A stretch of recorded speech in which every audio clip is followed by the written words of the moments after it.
What's going on, you guys? Catch up 2011 back this week.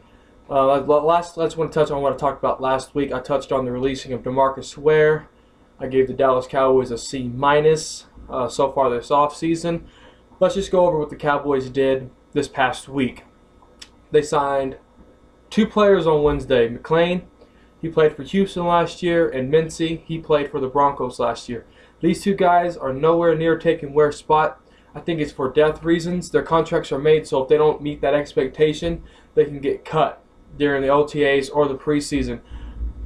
I see the Dallas Cowboys are trying to make progress on this D-line, but the draft is where the Cowboys really need to hit. I think I said that last week in my video. I'm just going to give a couple of these free agents that the Cowboys got a grade and tell you their experience and stuff. Let's start with defensive tackle Terrell McClain. Experience, 4 years. Sacks, 1 in his whole career. 29 career tackles. I gave Mr. Terrell McClain an F. I think he has potential to exceed. He's only been in the league 4 years. We'll see what happens. Next up, Jerry Mincy.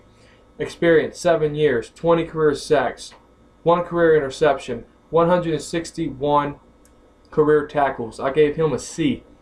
I was reading an article on DallasCowboy.com. Mickey Spagnola was writing this article, and it kind of made sense. I'm just going to read 2 paragraphs out of this article. Quote, "But if we look at all this in dollars and cents, by releasing Ware, not signing Hatcher, at going a rate of nearly $7 million a year, releasing Austin, remaining TP'd on Spencer, and having finally cut ties with Jay Ratliff last year, the Cowboys are saving close to $60 million in salaries that they could be paying over the 2014-2015 season, while eating $22.4 million in dead money versus the salary cap. That's money they can now spend and have spent to keep their own core in place. Guys like Sean Lee, Dan Bailey, Tyron Smith, Des Bryant, Romo for another 3 years, Witten, and who knows, depending on this year, maybe even Free, Murray, Carter, Leary, George Lovely, Dwayne Harris, and Tyron Crawford. Some guys capable of opening a brand new window." Those 2 paragraphs pretty much stuck out to me. You know, would make sense of why we let go of Hatcher. We might let go of Spencer.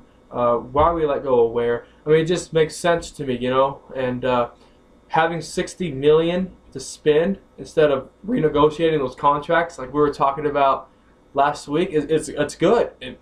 It works, you know. Maybe we can get hit in the free agency next year, you know, and get some good players.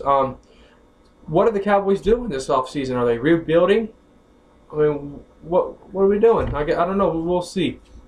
On Monday, they signed a 2-year deal with Brandon Weeden. He has 3 years experience, 55.9 completion rating, 5,116 career yards, 23 touchdowns, and 26 interceptions.